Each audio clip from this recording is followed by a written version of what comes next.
District 3 at-large seat.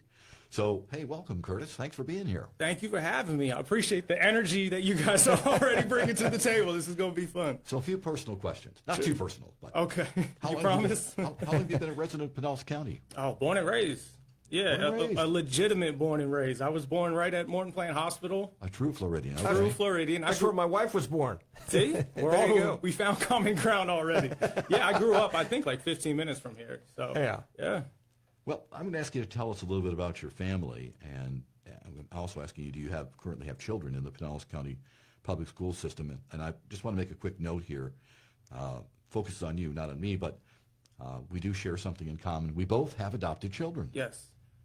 That's a great thing. Oh, it's amazing. So a little background. I want to give my parents some props first. Yeah. My parents were teen parents, still together. My dad was one of the most influential, or the most influential man I've ever met in my life. Had me young, got a job right away at 15. Wow. Did everything to dedicate to his son and make sure that I had a situation to thrive. And the same thing with my mom.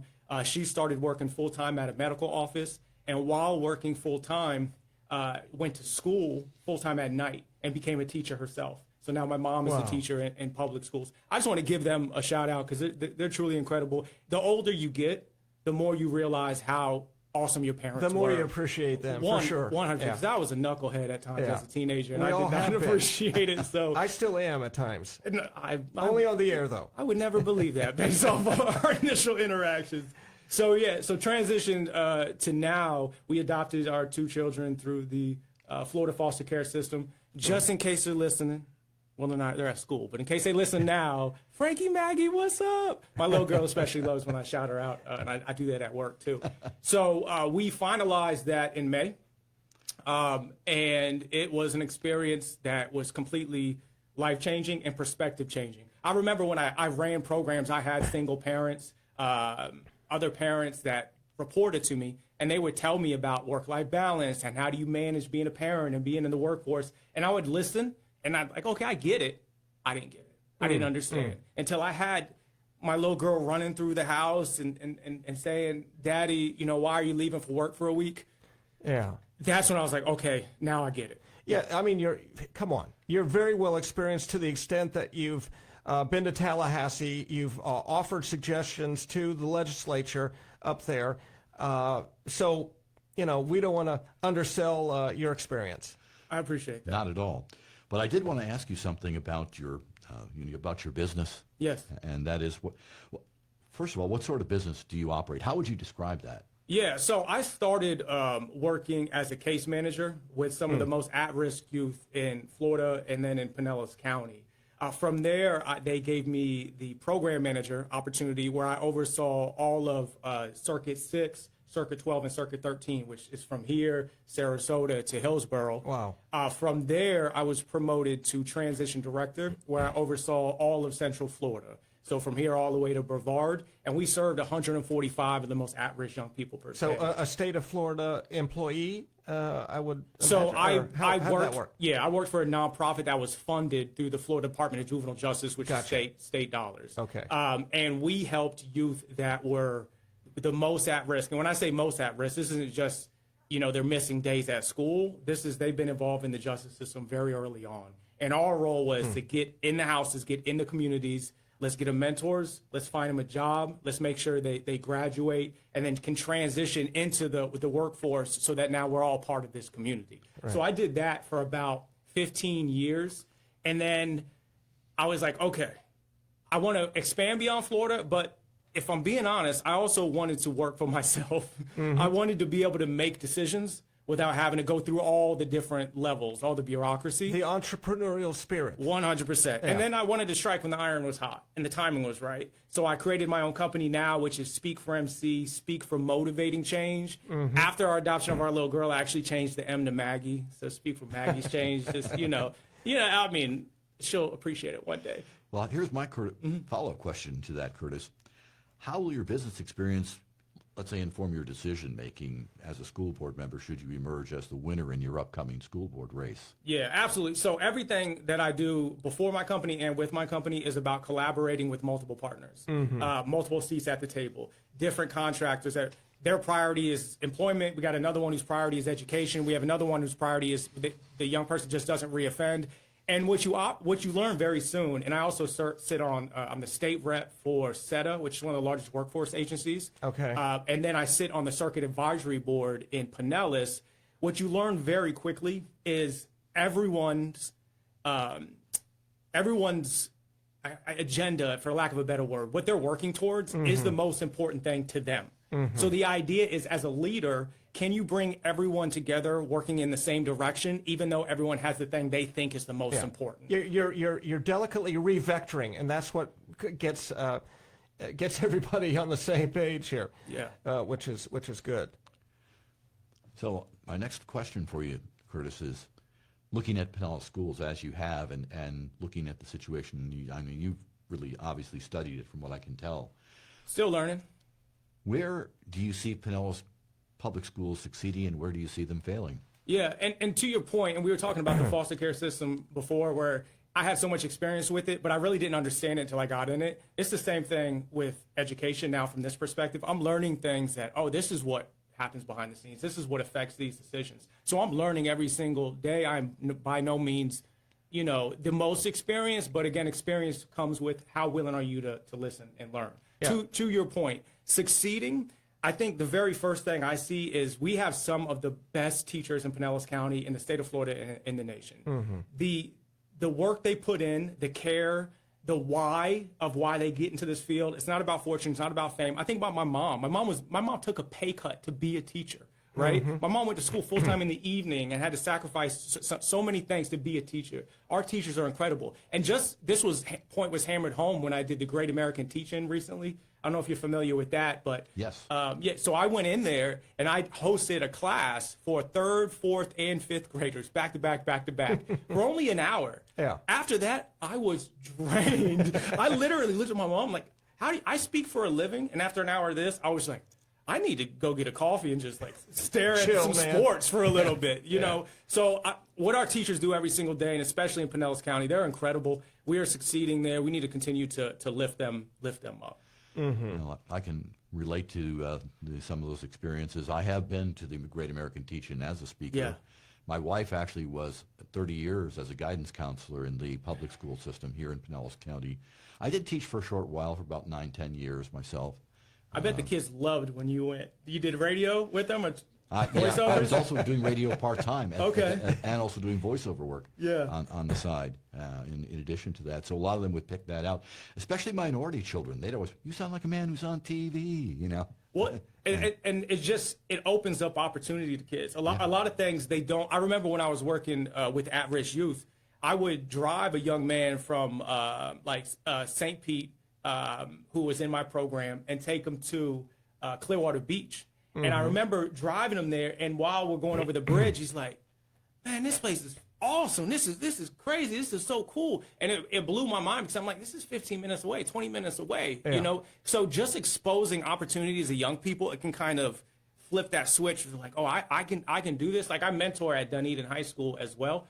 And talking to that young man, I'm just like, hey, you could, there's a STEM program coming up where you can do robotics. He's like, what? This is possible? Just planting these seeds with kids can just mean the world to them. That's why Great American Teach-In is so cool. Well, if you'd like to pose a question or make a comment to Curtis, you can chime in by dialing us up at 727-232-0100. Again, that's 727-232-0100. Just a quick reminder, Senior Voice America Publications is serving seniors now for more than 46 years. Now available in 3 regions, Tampa Bay, the Gulf Coast, and Nature Coast. And you can pick up your copy at either Winn-Dixie or Publix. And also you can visit seniorvoiceamerica.org. We'll return with our guest, Curtis Campogni. He is a candidate for the Pinellas County School Board District 3 at-large seat on SVA Live with Berkeley Badger and Glenn Schultz after an SVA Live time out.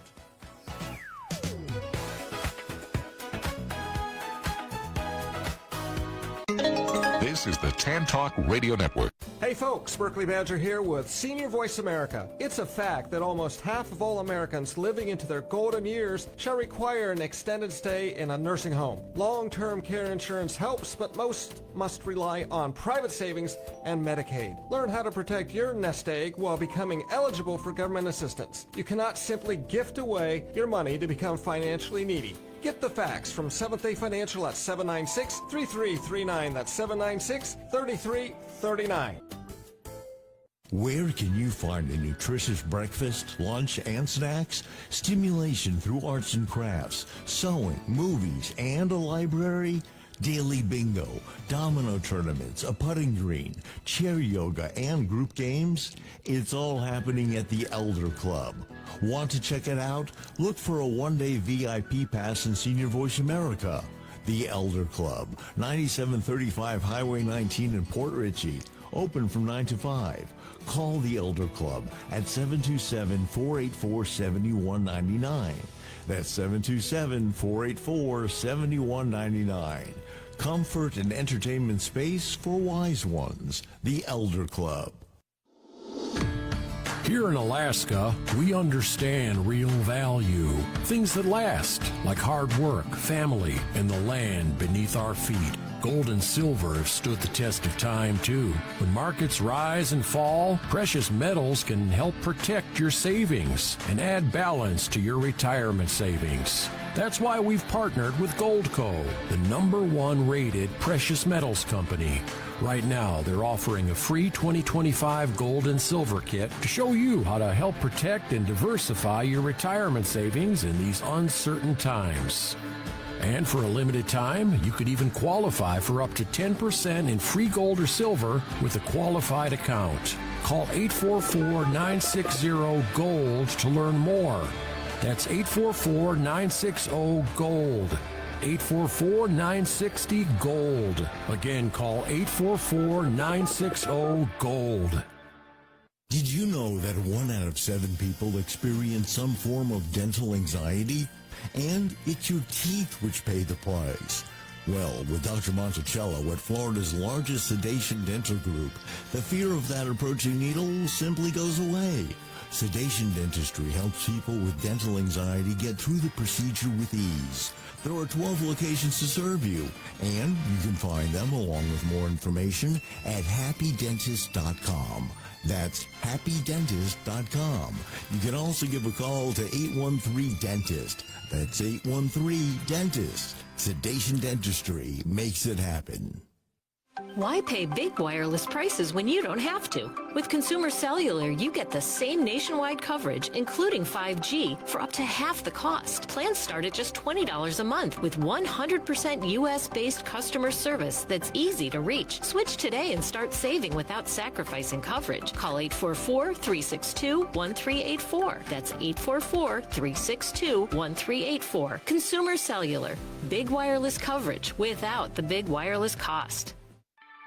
If you're between 45 and 85, you may qualify for guaranteed life insurance from Physicians Life Insurance Company. Coverage up to $30,000 with guaranteed acceptance, no health questions, and no medical exams. Now, your rate is locked in for life, helping protect your family from future expenses. Call now for your free information kit and a free final wishes planner. Call 1-866-499-2865 or visit life55plus.info/senior voice.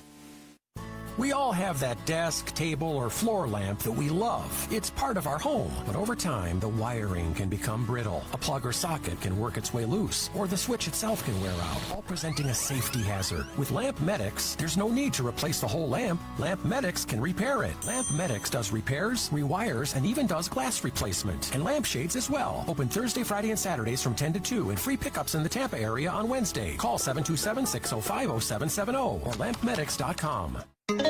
This is the Tan Talk Radio Network. And we are back, SVA Live. And just a quick reminder, the SVA Healthcare Directory is now online. It's a comprehensive resource that connects seniors with healthcare providers and services throughout the Tampa Bay area. Visit svahealthcaredirectory.org. That's svahealthdirectory.org. By the way, as I mentioned earlier, if you'd like to make a comment or have a question for our guest, Curtis Campogni, who is a candidate for the school board, you may call us at 727-232-0100. Again, that's 727-232-0100.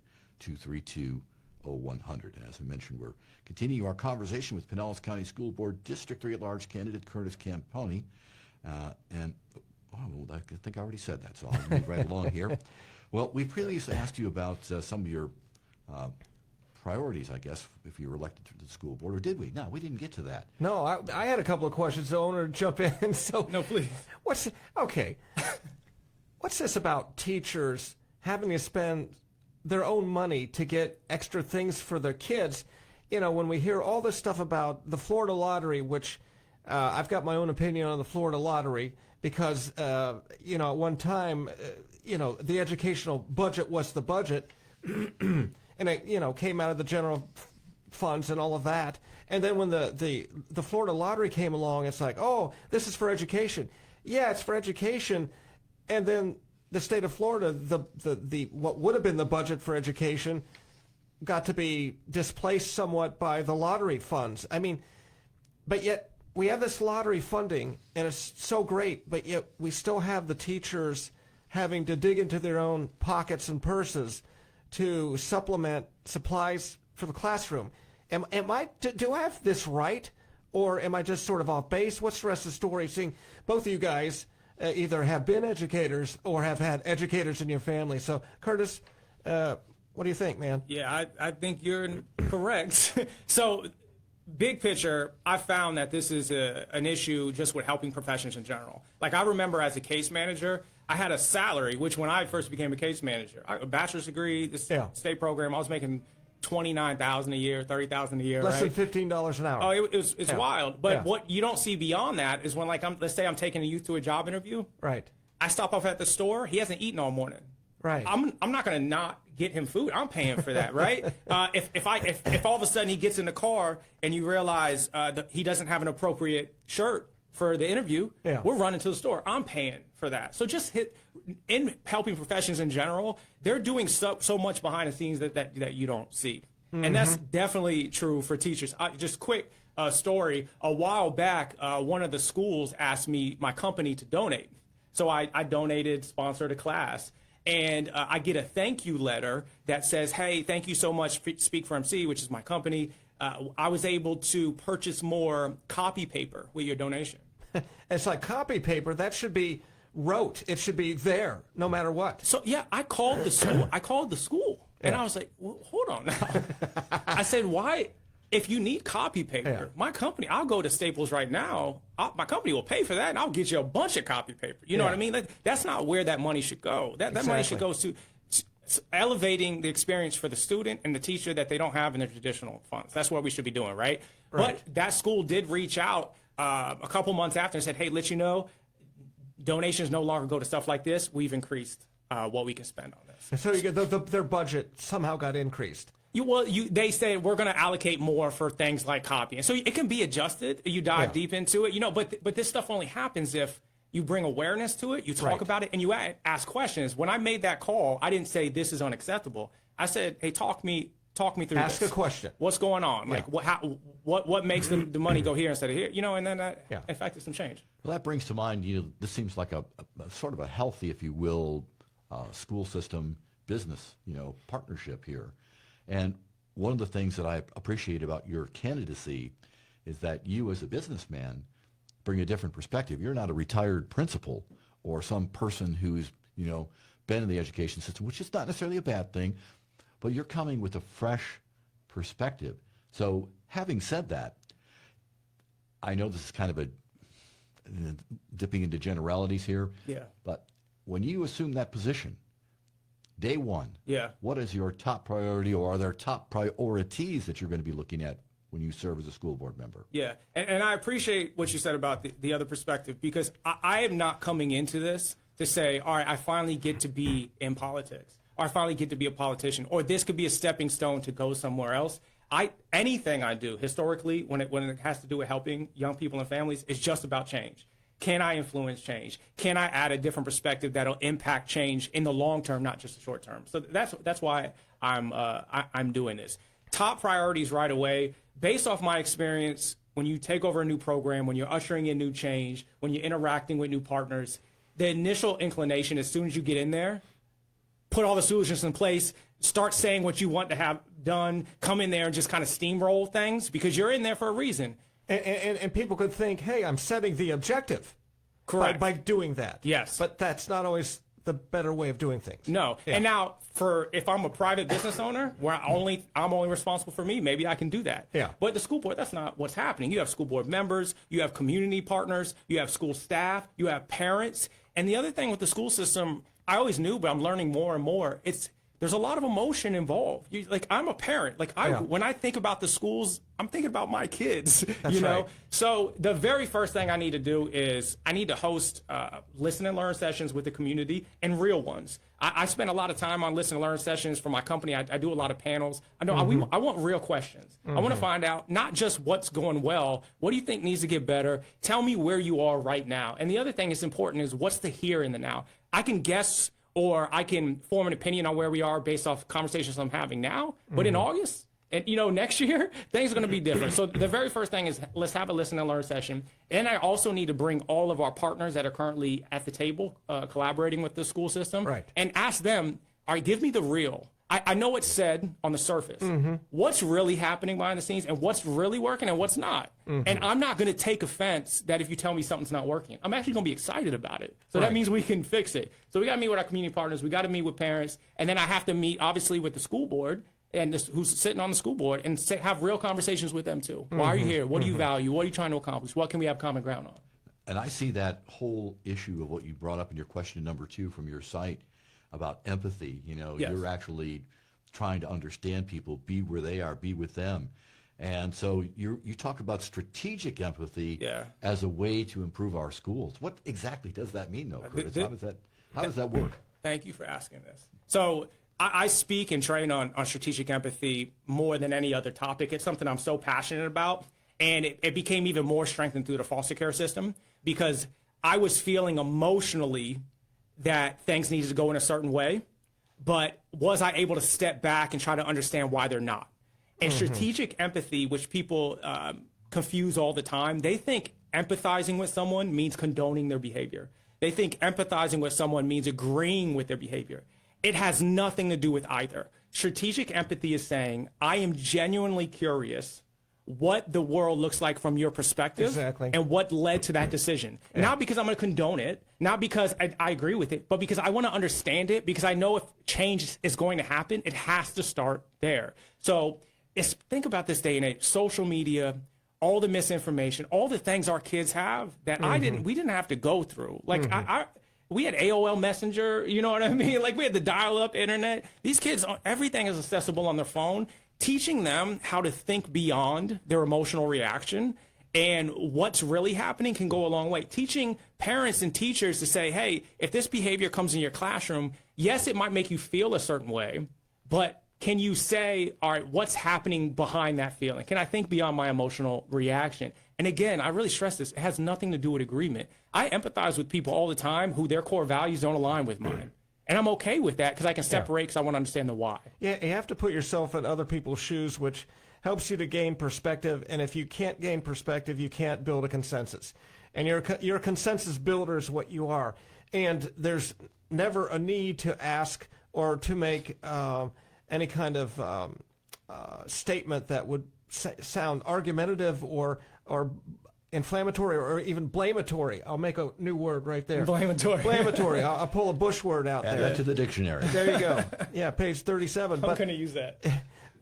So if you use the tool of asking questions, you can probe very deeply without building a wall between you and that other individual. And I think that's something that I'm really seeing in everything that you do, as we're talking today. I appreciate that. And for an example, I'm hosting a free workshop. Now this is, I got to have so many different hats on. And let me put on my community hat. I'm hosting a community workshop tomorrow on empathy, just that, to help teach people some of these skills. I believe in it. It's so critical on where we're going. We can find common ground. And that's the other thing. When I do these listen and learn sessions, I have spoke with people from all ends.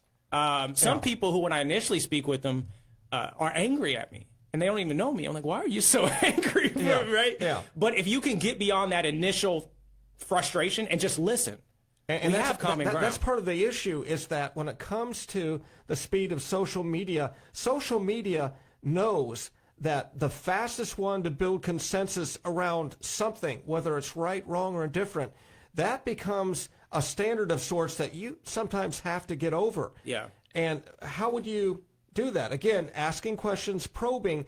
Do you take the Charlie Kirk approach, where you very respectfully ask someone, well, why do you think that way? Or why do you say that? Or why is that your opinion? Yeah. How would you handle something like that? Because there are a lot of ingrained, entrenched thoughts that are out there and have been out there. Some for good. Yeah. And maybe some need to be challenged. Yeah. So I love this question. So the very first thing is to remember that all behavior is a symptom of what we think, feel, and our experiences. So when someone is behaving a certain way, that is a reflection of something very real that has happened to them. But they're still responsible for that. Yes. So this is where we go, right? So like, let's say you and I are empathizing, and you say, Curtis, I think you're a jerk, and you should never be anywhere near children or the school board, right? Yeah. That is your opinion, and you have the right to feel that.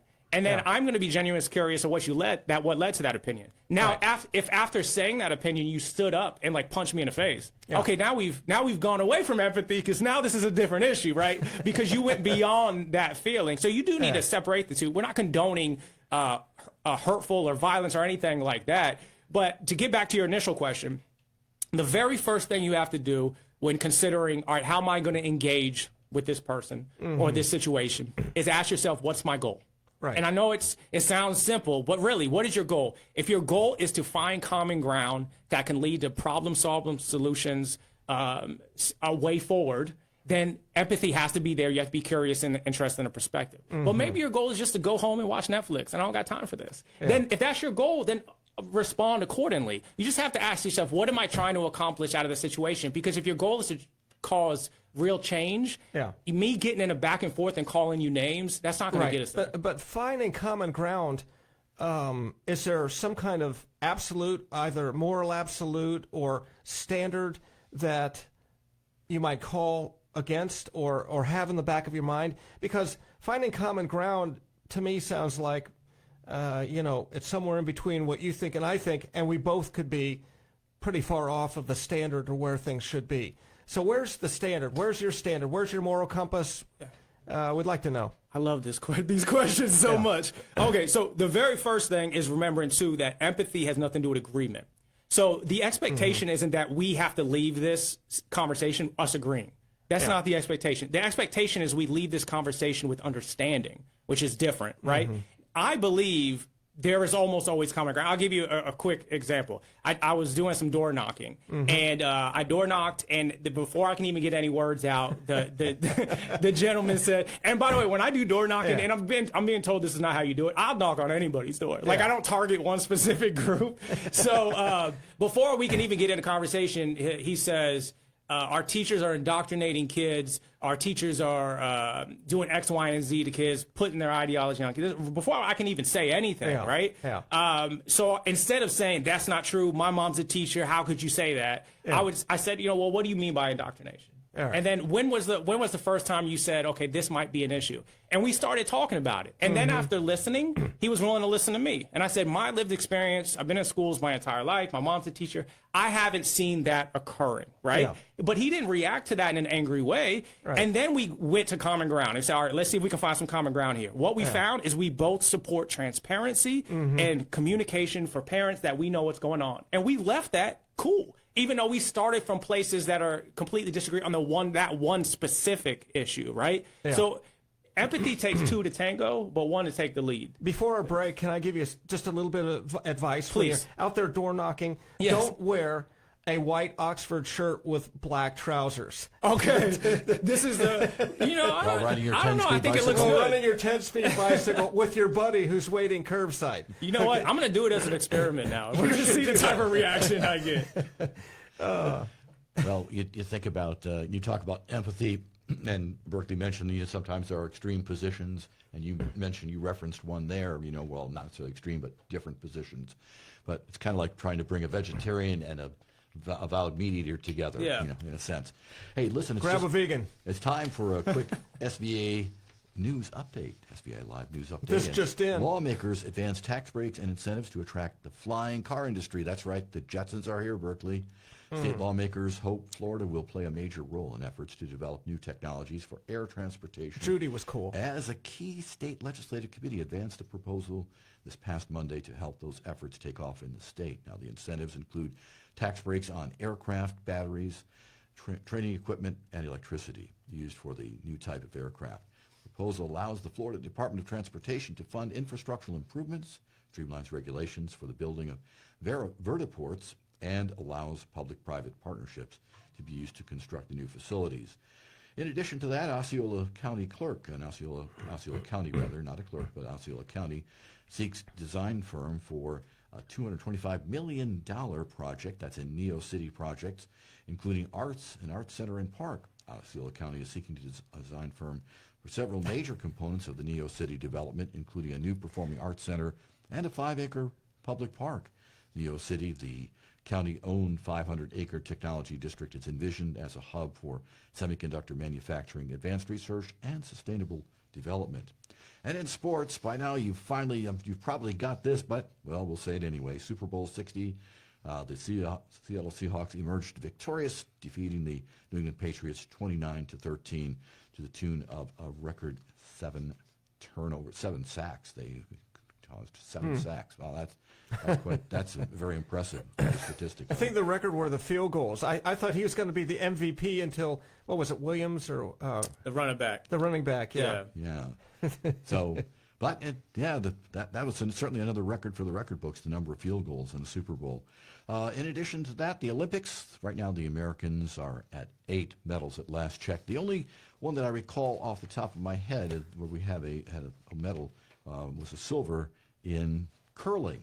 For some reason, it's my favorite sport. I don't know why, but Oh, I love it too. It just I never is. knew you were a curling fan. My gosh. We do have common ground here. See? It works.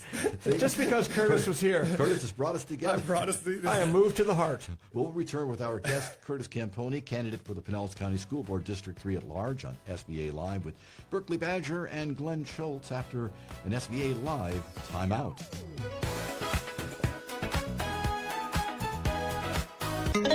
This is the Tan Talk Radio Network.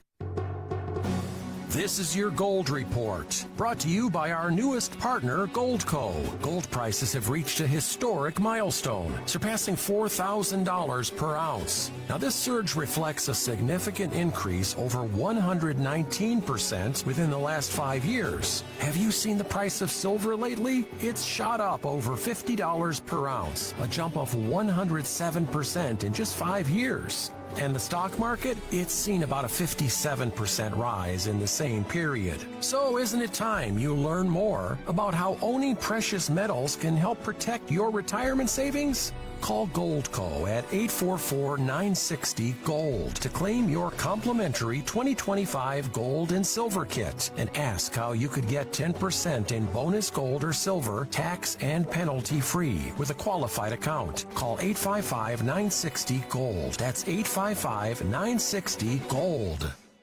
At Regency Oaks, where you live your life your way every day. Nestled on 40 acres of manicured grounds, Regency Oaks Retirement Community in Clearwater, Florida offers beautiful residential options, a wealth of exceptional services and amenities, a full calendar of fun and engaging activities. Regency Oaks also makes aging in place simple. You can seamlessly transition from independent living to assisted living and long-term care as your health needs change. And it's all just minutes from Clearwater Beach. For information and tours, visit RegencyOaksSeniorLiving.com at 2751 Regency Oaks Boulevard in Clearwater. Call 727-314-7441. Curlew Hills Memory Gardens in Palm Harbor offers funeral services, cremation, and pre-planning with dignity and compassion. Families across the area trust Curlew Hills for guidance that's clear, respectful, and never rushed. Their online planning tools make decisions easier, and their award-winning staff helps honor every life with care. Curlew Hills Memory Gardens. Call 727-789-2000 or visit curlewhills.com. Together, Tampa General and the USF Health Morsani College of Medicine train over 700 residents and fellows annually, participate in thousands of research studies, and are the region's only Level 1 trauma center. That's the power of a proven partnership at the region's only academic health system. To find a TGH location near you, visit tghnorth.org. Tampa General. Other hospitals practice medicine. We define it. A university-based program. Where can you find a nutritious breakfast, lunch, and snacks? Stimulation through arts and crafts, sewing, movies, and a library? Daily bingo, domino tournaments, a putting green, chair yoga, and group games? It's all happening at the Elder Club. Want to check it out? Look for a one-day VIP pass in Senior Voice America. The Elder Club, 9735 Highway 19 in Port Richey. Open from 9 to 5. Call the Elder Club at 727-484-7199. That's 727-484-7199. Comfort and entertainment space for wise ones. The Elder Club. Looking to buy or sell a mobile home? Call the premier mobile home specialist in the state of Florida to assist you. Integrity Mobile Home Resales offers extensive mobile home sales experience combined with outstanding customer service. Call 941-345-5583 or 813-767-9583 today to be matched with an agent. If you're between 45 and 85, you may qualify for guaranteed life insurance from Physicians Life Insurance Company. Coverage up to $30,000 with guaranteed acceptance, no health questions, and no medical exams. Now your rate is locked in for life, helping protect your family from future expenses. Call now for your free information kit and a free final wishes planner. Call 1-866-499-2865 or visit life55plus.info/senior voice. This is the Tan Talk Radio Network. And welcome back to Senior Voice America's SVA Live. By the way, you can watch the team on Facebook Live and YouTube Live or listen at svalive.org. That's every Wednesday, 8 a.m. to 10 a.m. Clearwater, 1340 a.m. and 106.1 FM is our home. And, by the way, check out the Sunbelt Shoppers Guide. It's our new localized resource connecting our community with trusted local businesses. Right now, we're continuing our conversation with Pinellas County School Board District 3 at-large candidate Curtis Campogni. If you have a question that you would like to ask Curtis directly, you may call us at 727-232-0100, 727-232-0100. Back to you, Berkeley. Yeah, we talked during the break about curriculum and the like, and my question really was how much influence you would have or not on what books the school system buys or burns, and you had given me an answer, which I think is important for our audience to hear, because so few of us know where the decision-making or how the decision-making process works for different things. So curriculum starts in Tallahassee, is that right? That's on the state level, yeah. Okay. They say what is taught in schools. Okay, I'll get you to... Oh, my apologies. Yes, that starts on the state level. So, all right. So, but by the same token, there's an element of federalism of sorts within this whole structure that allows you and others in the position you're seeking to gather in Tallahassee to give advice to the legislators. Is that how that would tell us how that works? Yeah, so right now the legislative session is in. So the school board, as the state of Florida, they send their own people up there to lobby for what changes they want on the state level. Are they like delegates, or how do you get to be on that panel or in that group? I'm not sure how they choose the people that are there, but they did speak at the local work session. And while they're up there advocating for the changes so all the school boards came together and they said, here's the top priorities that we want you to advocate for. Gotcha. They send their person up there and then they try to get those through. And then they had that person speak at the work session to give progress on how they're doing. Yeah. So they have to so that's to your point about the school board it's okay, getting with the community, getting with our teachers, finding out there's a lot of stuff we need to do. What's the top ones? And then across the state, can we find common ground and narrow those down and try to implement some change? Gotcha. And you were up in Tallahassee recently, I'm guessing too, surmising that you were probably trying to get some more information about where they're headed, maybe with curriculum or just general policy. What was your specific goal? So on that, and I also want to speak to the book question that you asked as well. So I was in Tallahassee for work. And while I was there, I set up an appointment with one of our legislators to advocate for some foster care reform while I was there. That I think if we... So you could do a little bit of lobbying of sorts. I have a lot of hats. Now, I wasn't lobbying. It was funny. They asked me, they said, are you a lobbyist? I said, well, what do you mean by that? And she said, well, are you getting paid? I said, I'm losing money to be here. No, I'm not getting paid. So lobbyists get paid to do that. I was advocating for some change, but that's while I'm there. But to your point of why this matters, I think one of the most important things a school board member can do is raise awareness, communicate their message effectively, and ask really good questions. Now, again, I don't know what happens behind the scenes, but the stuff I see, change will come up, and maybe we'll ask one question, and then we're on to the next thing. Ask a lot of questions and really focus in on what are the unintended consequences of this decision. And if those consequences still need to happen, what are we going to do to try to mitigate the impact that has on the person involved in that situation? And that's a function of follow-through, too. I think follow-through is so important because, that's how you get things done. Yeah, and to that point, this also, I said empathy takes two to tango. All of this takes the village. Parents, advocate, ask questions. Community members, go to these school board meetings. You got 3 minutes to talk. Go for it. It's going to be a little nerve-wracking when you first do it. Keep doing it because legislators in general, elected officials, they respond to what they hear the most. And it's just how it is because those are people that voted them in. I guess, I'm not a politician, so I'm not sure what the exact reasons there. But make your voice be heard. Squeaky wheel gets the grease, right? Yeah. Even parents at your school, if you're upset about something that's happening with your child, don't just eat it and be frustrated and complain to someone else. Get with leadership. And if leadership's not hearing you, go to the next level and keep going. Call me. I saw something happening on Facebook and I engaged with somebody. And instead of getting a back and forth with them, I said, call me. And we talked for 45 minutes. And it was a good conversation. So ask those questions. Something that I've heard from other candidates for school board in the past, Curtis, we're for safer schools. Well, I'm thinking, are you for unsafe schools? I shouldn't say are you, but... who's for unsafe schools? I mean, that's kind of a very generic statement. What does that mean, actually? So that brings me to the question, where do you stand in terms of setting policy for discipline, although discipline is not always necessarily punishment.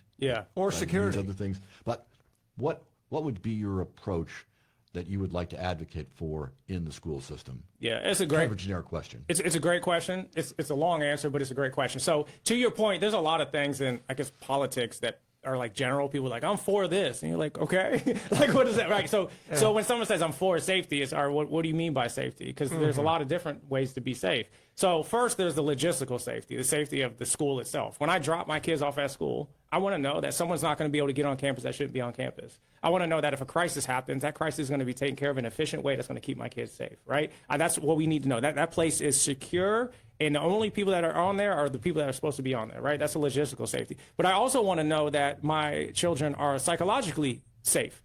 Emotionally safe. And what I mean by that is if my kid is showing signs of going through things or being bullied or withdrawn, I want to know that the staff on site know how to identify that and are communicating that, and we have a clear process of what that looks like until that's resolved. I want both those things to happen. And even if it's not my kid, if there's another kid that's at risk or in need that's in that class that's not being addressed, that's going to affect all of the students. So when I talk about safety, obviously it's the physical safety. Nobody better get on that campus who shouldn't.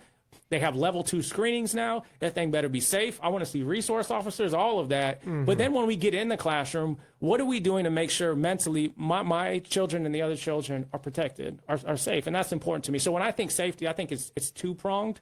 And then also, this other thing about empathy. Empathy does not mean that there's not consequence. Actions have consequences for sure. Right. But we got to ask ourselves, what does this consequence get us one step closer to our goal? Right. And so when you talk about truancy, the old school method of truancy was find them, lock them up, throw them in JDC. You know, all that does is they're removed from school longer. And then the further you get behind, the less likely it's going to be for you to be able to catch up. So what does that mean? You're going to drop out. What does that mean? It's going to be harder to get a job. What does that mean? Right now, how's that going to impact the community when we have more employment? And all of this thing goes, trickles all the way up. So we got to really say, all right, what is the goal we're trying to accomplish here? How are we going to solve this particular issue? What's the appropriate punishment? But then after this punishment, what will influence some change to turn this thing around? And it's a complex and nuanced issue. It trickles up to high recidivism. At the end of the day. Yes. It becomes a cycle. And we were talking about habits earlier. It's the same thing with poor choices. If you consistently make poor choices, that becomes your norm. It's no longer a poor choice. It's your worldview. Yeah. In terms of school safety, I mean, you made a lot of very great points there, Curtis, but I want to get to something that's very basic for the overall physical security of the children and the staff there.